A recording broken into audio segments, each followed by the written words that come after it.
Welcome to DPVT classes. So बच्चों, आज की इस वीडियो में हम लोग करने वाले हैं क्लास 9 मैथ्स और मैथ्स में करने वाले हैं बच्चों एक्सरसाइज 1.3 का क्वेश्चन नंबर 6। सो बच्चों, सबसे पहले हम क्वेश्चन नंबर 6 को पढ़ते हैं। Look at several examples of rational numbers in form p by q, जहाँ पर q is not equal to 0, where p and q are integers with no common factors other than 1 and having terminating decimal representation यानी कि expansions. Can you guess what property q must satisfy? So बच्चों, देखो इसमें क्या बोला गया। सबसे पहले तो हमें काफ़ी सारे एग्जांपल्स लेने हैं जो कि रेशनल नंबर्स होने चाहिए, ठीक है। और उसके बाद हमें जो पी और क्यू जो है वहाँ पे वो तो इंटीजर होता ही है, और साथ में पी और क्यू जो होता है ना, पी अपॉन क्यू, इनका कोई और फैक्टर नहीं होना चाहिए, सिर्फ वन ही होना चाहिए फैक्टर, ठीक है। और साथ में जो रेशनल नंबर लेंगे वो टर्मिनेटिंग होना चाहिए, ठीक है। और हमें अब गैस करना है कि ऐसा क्यों हो रहा है, ठीक है, क्या प्रॉपर्टी क्यू के पास हो सकती है। तो देखो इसका सॉल्यूशन सबसे इजी है बच्चों, ये आप बस ध्यान से समझना, आपको समझ में आएगा। जैसे कि मान लो मैं एक एग्जांपल लेता हूँ यहाँ पे, ठीक है। मैंने एग्जांपल क्या लिया है, 2/5 लिया है, ठीक है। अगर आप 2/5 को डिवाइड करोगे तो वो आएगा 0.4। अगर आप यहाँ पे 11/4 लोगे और इसको डिवाइड करोगे तो आपका आएगा 2.75। अगर आप बच्चों 9/100 लोगे तो आपका आंसर आएगा 0.09। देखो जो क्वेश्चन में बोला गया हमने उसके हिसाब से सब कुछ लिया है। देखो हमें क्या बोला कि सबसे पहले एग्जाम्पल लो, रेशनल नंबर का हमने ले लिया, ठीक है।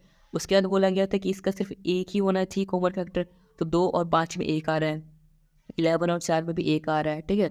9 और 100 में भी एक ही आ रहा है, तो एक के अलावा भी कोई नहीं है। अब इसके बाद हमें चेक करना है जो डिनोमिनेटर में क्यू जो है ना, इसमें क्या कुछ ऐसी प्रॉपर्टी है कि ये जो है टर्मिनेटिंग है, ठीक है, यानी ये डिवाइड हो रहा है। तो देखो हाँ है। कैसे? देखो समझो, यहाँ पर 5 जो है ना, 5 अगर किसी को डिवाइड करता है तो पूरा टर्मिनेट होगा अगर वो रेशनल नंबर है तो। ऐसा इसीलिए क्योंकि देखो अगर आपको टर्मिनेट करना है तो आपको 5 और 2 के मल्टीपल्स चाहिए बस, ठीक है। जैसे ही 100 है तो क्या 100 5 का मल्टीपल है? हाँ है।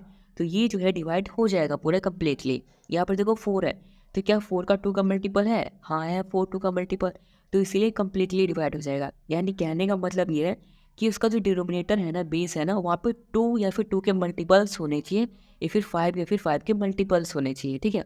तो उसके बाद ये जो है पूरा टर्मिनेटिंग होता है। सो यही मैं यहाँ पे क्या लिख दूंगा, इफ़ अगर अगर हमें चेक करना है तो क्यू की प्रॉपर्टीज होनी चाहिए वो 2 × 5 होना चाहिए, यानी कि 2 की पावर कुछ भी हो, बी की पावर कुछ भी हो, कुछ फर्क नहीं पड़ता है कितने भी हो, ठीक है। बट 2 और 5 होना चाहिए मेनली। अगर 2 और 5 के मल्टीपल्स है तो वो डिवाइड होगा, वो पूरा टर्मिनेटिंग होगा, ठीक है बच्चों। तो ये हमें होना चाहिए। Then P by Q is a terminating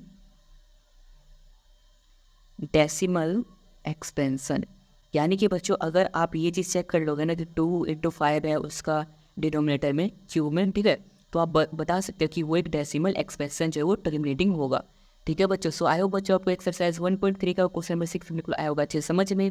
अगर आया है समझ में तो इस वीडियो को लाइक कर देना, चैनल को सब्सक्राइब कर देना, और इस वीडियो को अपने दोस्तों के साथ भी जरूर शेयर कर देना। And thanks for watching this video.